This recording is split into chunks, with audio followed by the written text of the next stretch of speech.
Nelson Mandela की जन्मभूमि और कर्मभूमि, जिन्होंने हमेशा आजाद फिलिस्तीन रियासत का समर्थन किया, फिलिस्तीनियों के साथ खड़े रहे, आज उनके जाने के बाद उनके अनुयायी या उनकी जगह पर जो साउथ अफ्रीका में जो सरकार चला रहे हैं, वो भी पहले ही दिन से इजराइल के खिलाफ खड़े हुए हैं। बाकायदा वहां पर पार्लियामेंट में इजराइल के खिलाफ करारदाद पास की गई, वहां से इजराइल के एम्बेसी को बंद किया गया, इजराइल के राजदूत को वापस भेजा गया। अब इन तमाम बातों से आगे बढ़ते हुए साउथ अफ्रीका ने तमाम दुनिया को अपने इस कदम से हैरान कर दिया है। साउथ अफ्रीका ने इंटरनेशनल कोर्ट में इजराइल के खिलाफ एक याचिका दायर की है और इजराइल के ऊपर फिलिस्तीनियों के नरसंहार करने, उनका कत्लेआम करने, मासूम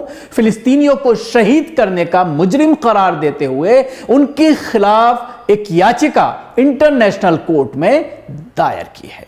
तमाम मुस्लिम ममालिक को पीछे छोड़ते हुए, तमाम मुस्लिम देशों को जो है ये दिखाते हुए आईना, एक साउथ अफ्रीका देश ने तमाम अरब ममालिक के मुंह पर तमाचा मारते हुए, क्योंकि अभी पीछे एक और बड़ा फैसला लिया गया था साउथ अफ्रीका के जरिए और यह कहा था कि अगर उनका कोई नागरिक इजराइल की फौज में शामिल होकर के फिलिस्तीनियों के खिलाफ हथियार उठाता हुआ नजर आता है, फिलिस्तीनियों पर हमले करता हुआ अगर वो दिखाई देता है, तो उसके खिलाफ देश में मुकदमा चलाया जाएगा। और उसके लिए बाकायदा साउथ अफ्रीका ने अपने नागरिकों को जागरूक किया, उनको समाचार पत्रों के माध्यम से यह बताने की कोशिश की कि अगर हमारा कोई भी नागरिक इजराइल की आर्मी में शामिल होकर के फिलिस्तीन के खिलाफ हथियार उठाता है, उनके खिलाफ जंग लड़ता है, तो उसको देश में सजा भुगतनी पड़ेगी, उसके खिलाफ कानूनी कार्रवाई की जाएगी। अब इससे एक कदम आगे बढ़ते हुए इंटरनेशनल कोर्ट ये मामला पहुंच गया है और सबसे पहला देश साउथ अफ्रीका हो गया है जिसने इस मामले में इजराइल को इंटरनेशनल कोर्ट में घसीटा है। लेकिन सवाल यही है कि क्या इंटरनेशनल कोर्ट में इंसाफ मिलेगा, क्योंकि आप यूएनओ को देख रहे हैं किस तरह से वीटो पावर का इस्तेमाल करते हुए अमेरिका तमाम फैसलों को पलट दे रहा है। जहां एक तरफ 150 52 53 मुल्क जो है किसी मामले को लेकर के एकजुट होते हैं, फैसला करते हैं, लेकिन अमेरिका वीटो पावर का इस्तेमाल करते हुए उस फैसले को पलट देता है। ऐसे में सवाल यही खड़ा हो रहा है कि क्या साउथ अफ्रीका के इस मामले को इंटरनेशनल कोर्ट में ले जाने के बाद क्या कोई इसमें कार्रवाई होगी?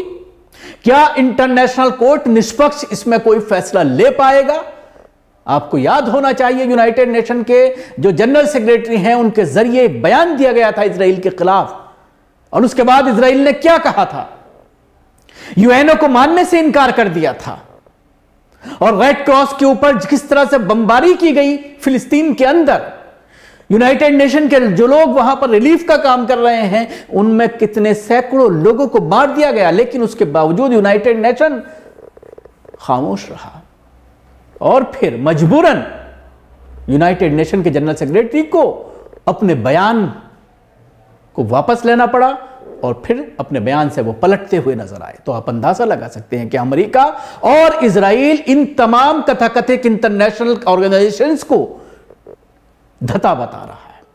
और जाहिर सी बात है यूनाइटेड नेशंस का कयाम ही इजराइल को कायम करने के लिए हुआ था। अगर आप हिस्ट्री में जाते हैं, अगर आप इसको बारीकी से पढ़ते हैं और जो फैसले यूनाइटेड नेशन के जरिए पिछले 50-60 सालों में जब से इसका कयाम अमल में आया है लिए गए हैं, तो उससे आप अंदाजा लगा सकते हैं कि हमेशा यूनाइटेड नेशन का इस्तेमाल मुस्लिम देशों के खिलाफ, मुसलमानों के खिलाफ हमेशा किया जाता रहा है। चाहे वो इराक का मामला हो, चाहे वो सीरिया का मामला हो, चाहे वो अफगानिस्तान का मामला हो, चाहे वो पाकिस्तान का मामला हो। इन तमाम मुद्दों में अगर कभी भी कोई बात हुई है तो मुसलमानों के खिलाफ इस ऑर्गेनाइजेशन का इस्तेमाल किया गया है। लेकिन अमेरिका और इजराइल, जो अब पूरी दुनिया में एक बड़े दहशतगर्द के तौर पर दुनिया जानने लगी है और यह मानने लगी है कि इनसे बड़ा दहशतगर्द, इनसे बड़ा आतंकी कोई नहीं है, लेकिन अब इसके वजूद के ऊपर ही सवालात खड़े हो रहे हैं।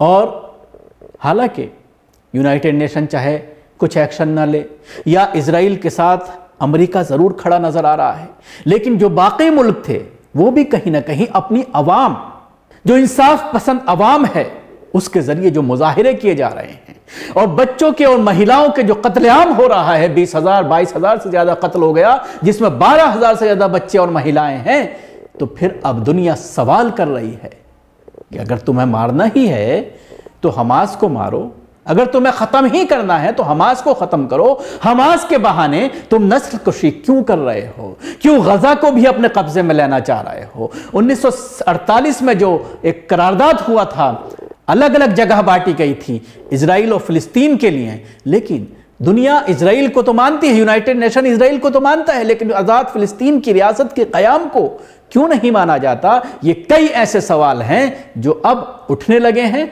और फिर इजराइल के ऊपर लगातार लोग सवालात कर रहे हैं। इजराइल भी परेशान है और अमेरिका भी कहीं ना कहीं परेशान नजर आ रहा है, और अब इजराइल के जरिए जो इस जंग को और ज्यादा बढ़ाया जा रहा है, ईरानी जो साइंटिस्ट हैं या ईरानी जो अधिकारी हैं, उनको जिस तरह से अब मारा जा रहा है, तो ये जंग आगे की तरफ बढ़ती हुई नज़र आ रही है। लबनान की तरफ जिस तरह से हमले किए जा रहे हैं इजराइल के ज़रिए, और फिर वो बड़ा इलाका जो है वो उसका भी हासिल करना चाहता है। इन तमाम मुद्दों की वजह से ये मामला अब पूरी तरह से विश्व युद्ध की तरफ जाता हुआ दिखाई दे रहा है, और अमेरिका कहीं ना कहीं इस मामले में अब फिर एक बार परेशान है। अमेरिका ने हालांकि दोबारा एक बड़ा कदम आज उठाया है कि बड़ी संख्या में और हथियार देने की बात इजराइल को कही है।